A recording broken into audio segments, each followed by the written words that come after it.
On pense souvent qu'un voyage sert à découvrir un pays. Pour nous, ces quelques jours ont une autre mission. Ralentir, reprendre notre souffle et peut-être nous retrouver un peu plus au fil des paysages italiens. Nous sommes arrivés à Milan avec une seule envie, ne rien précipiter. Après des mois où chaque journée était réglée par le besoin de notre bébé, nous voulions simplement marcher, regarder et puis respirer.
Il y a des endroits qui donnent l'impression que le temps ralentit naturellement, et Varennes en fait partie.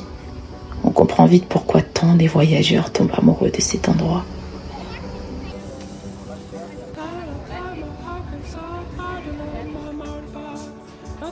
En arrivant ici, nous cherchions simplement à faire une pause. Nous repartons déjà avec l'impression d'avoir retrouvé quelque chose de précieux, du temps, et peut-être un peu de nous-mêmes.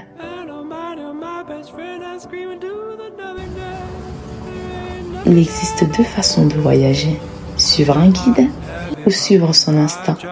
Aujourd'hui, nous avons choisi la deuxième. Nous avons laissé le GPS à côté. Une rielle en appelle une autre, une terrasse attire notre regard. Une petite église apparaît au détour d'une rue. Et le plus beau souvenir ne sont pas toujours ceux qu'on avait prévus. Ce que nous aimons dans un voyage, c'est aussi les personnes. Même lorsqu'on ne parle pas la même langue, un sourire suffit parfois à créer un souvenir.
Milan surprend.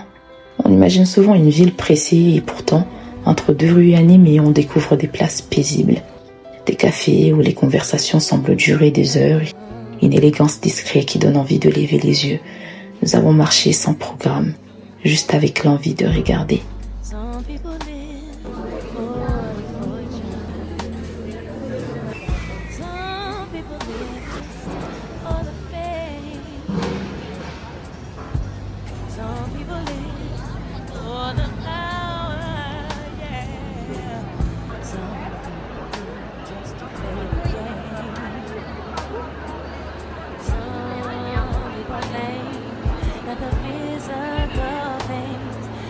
Voyager, c'est regarder, mais c'est aussi écouter, ressentir, goûter.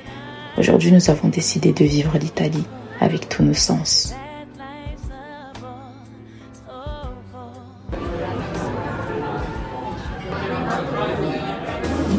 Come la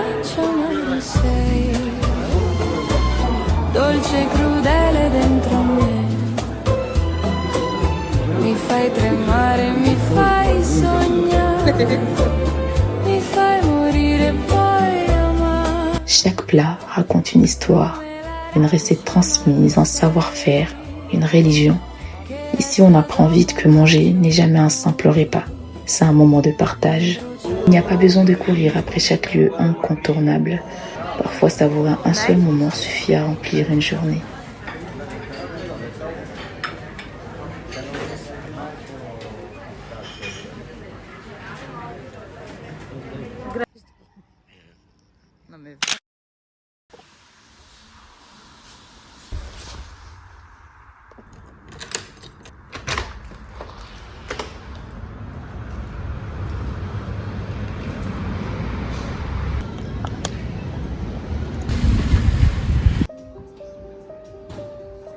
Au cœur de Beira se trouve la Pinacothèque. Au-delà des tableaux, c'est surtout le silence du lieu qui nous a marqués. Prends le temps d'observer, de contempler, et pendant quelques instants, le rythme de la ville semble s'effacer. C'est une parenthèse qui contraste entre l'effervescence de Milan.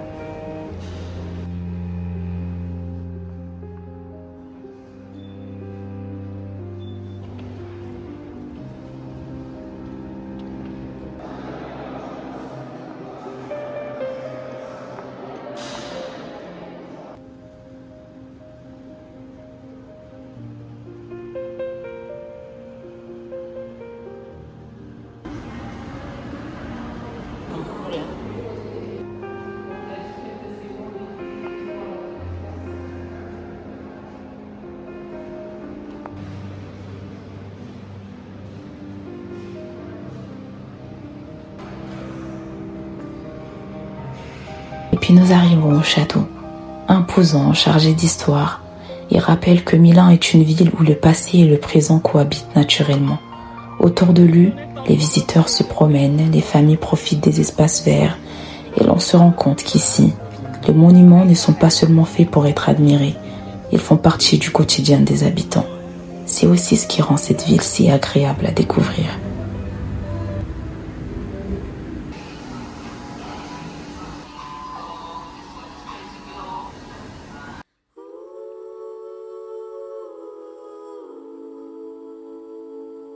« 72 heures, c'est peu et pourtant, il peut suffire de peu pour changer une manière de regarder les choses.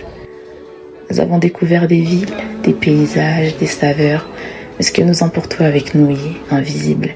Des conversations, des silences, des rires, des souvenirs. On nous demande souvent comment garder l'équilibre quand on devient parent. Nous n'avons pas la réponse, mais nous savons une chose, prendre soin de notre couple, c'est aussi prendre soin de notre famille. Le voyage touche à sa fin. Quelqu'un nous attend, notre bébé. Nous repartons le cœur rempli, impatient de le retrouver, avec un peu moins de fatigue, un peu plus de légèreté et beaucoup de gratitude. L'Italie nous a offert bien plus que des paysages.